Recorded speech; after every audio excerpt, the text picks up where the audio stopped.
in that first quarter, if there's anything that you saw or game plan or anything that went into that. I just knew I think he knew we were playing against a switching team, a junk defensive type of team, and it's probably not going to be as much ball movement against a switch everything type of defense as we saw in the last couple of games where we had 36, 37 assists. And I thought he was ultra aggressive trying to score the ball, and particularly shooting the ball over the top in the first half, and obviously set a tone for us. And then for just anything about the contrast that, the last few games going against Lamelo and Anthony Edwards and Wiseman, some of these up-and-coming young guys, and here's LeBron at this age, right, looking this energetic. It's something you've talked about many times, but I wondered if you could summarize what you saw in that tonight, these last couple. No, he just says he's got great energy. You know what I mean? He's playing every night, setting a great tone, I think, for young players and, for the whole league, that if he feels good, he's going to be in there and he's going to compete at a super high level and dominate the game. He's the MVP of the league, in my opinion, thus far, because of that mindset and what he's doing for our team, and he just wins the game in so many different ways. We're number one defense in the league without Anthony Davis for most of this season, largely because of what he does with his play and with his quarterbacking and his voice. And obviously he has the ability to put up triple doubles. He has the ability to go score 30, 40 points. He's really doing it all for us. And then, Frank, third quarter, Charlotte comes all the way back, and you go to a smaller group, a couple guys that you trust. What were you looking for from that group, and how do you think that tilted things? Yeah, well, they started the half small. We like to give our style of play a chance to counter that first. They went on a run, so we countered that with a small lineup of our own. Trez got in there some against Bismack Biyombo when they took all their bigs out. We had him in there some. We had Keith in there some, and then we ultimately moved Bron to the 5 with 4 guards. And just worked on containment. And obviously Bron was able to lead that group and take us home. Dave? Dave? Mute. My box moved on the screen. Frank, since you went there with the LeBron MVP mention, how do you make any sense, or what do you think of the fact that it's been 8 years since he won that award? I just think it's what's the right word? It's a mistake on the voters' part, to go season after season without voting the best player in the league MVP. It's the simplest way to put it. There's been other players that have been deserving, but he's been the best player in the league for as long as I can remember. Maybe since the second year in the league, third year in the league. So, it's just one of those things that is unfortunate. It's not right, and he should get it this year. I mean, he's doing it every night, and no one's as deserving. Bill? Kind of a flip of the same question, but what do you make of the fact that he could go 8 years without winning the MVP, and the game could change so much, and a whole new era really of basketball generation of players, and here he is at 36, potentially still able to bookend that with potentially another MVP campaign. Yeah, I mean he's the best player to ever play the game. In my opinion, I stated that. I think many feel that, and he continues to prove it. With his play. It's just that simple. For him to do it this long, through a change like you just mentioned too, stylistically, with the way the game is played now as opposed to even 4 or 5 years ago, to still be this dominant, still be the best player in the league, it's just remarkable. And obviously, he's doing a great job for us. To the Lakers to continue to win games and keep us afloat while a guy like Anthony Davis is out.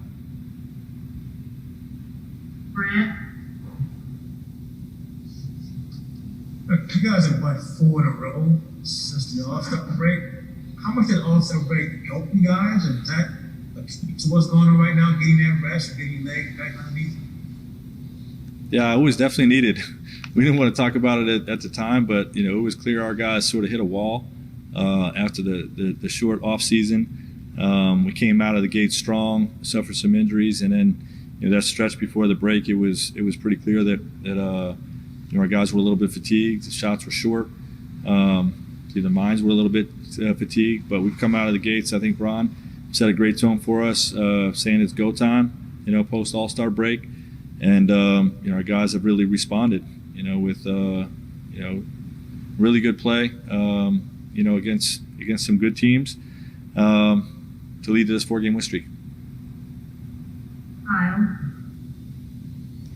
Hey Frank, you talked about how you guys are in the middle of a 5-game, 7-night stretch, 8 games in 12 nights. As much as you got a rest during the break, what practices do you have to kind of make sure that your team can retain as much of that as possible in this really tough stretch right out of the break? Yeah, there's no practice. When you play 8 games in 12 days, there's no practice, and we're not even having to shoot around. So it's all mental. Our coaching staff is doing a good job working with guys individually on their growth, so we don't overdo the team film work because even that can be too taxing mentally. And our guys have had a great mindset to improve each game, even in wins. For instance, we won the Minnesota game, but we gave up a 118 defensive rating, and nobody was happy with that. So we really tightened the screws tonight, except for the third quarter. We had a really strong defensive performance. Offense ratings back at 104, which is close to where we want it. And we'll continue to try to grow in wins. Michael Duarte. Yeah, Frank, I can't remember the last time you guys had a 12:30 start game. What's the challenge after playing so long, in the evening to then switch to an early day game like that and then have to go back to the next night against Phoenix in a very tough game at 70? Yeah, it's essentially like a back-to-back. Playing a night game tonight. Some cleanups tomorrow, and try to prepare for the Atlanta game. If we try to have a sort of a team meeting or walkthrough here at Staples on Saturday, it has to be like 9 in the morning. So we'll try to do our prep work tomorrow, and our guys just got to battle through it. There's going to be some mental fatigue there for sure. But that's just part of this condensed schedule that the whole league is dealing with. No one's feeling sorry for us. We're not feeling sorry for ourselves. We're committed to go out and getting a win on Saturday. Rashawn. Hey, Coach, there was a sequence there in the fourth quarter. LeBron got a block at the rim. Boss reversed around. He gets in Rozier's grill. You guys end up getting a stop. You call the timeout. Seemed like he was pretty fired up there. What did you see from him specifically during that sequence and how that kind of charged the team? Same thing we see every night from LeBron James. He dominates the game, in every way that's needed. And during that stretch you just alluded to, it was with his defensive performance, both at the rim and closing out to Terry Rozier. Not even guarding Terry Rozier, but it reminded me of when he guarded Jamal Murray in the playoffs last year, telling the whole team, "Stay home, I got him." And no one else has to help. And he just mans up and gets the stop necessary for us to secure the win. So that was a great sequence by him. Last 3. Claudia.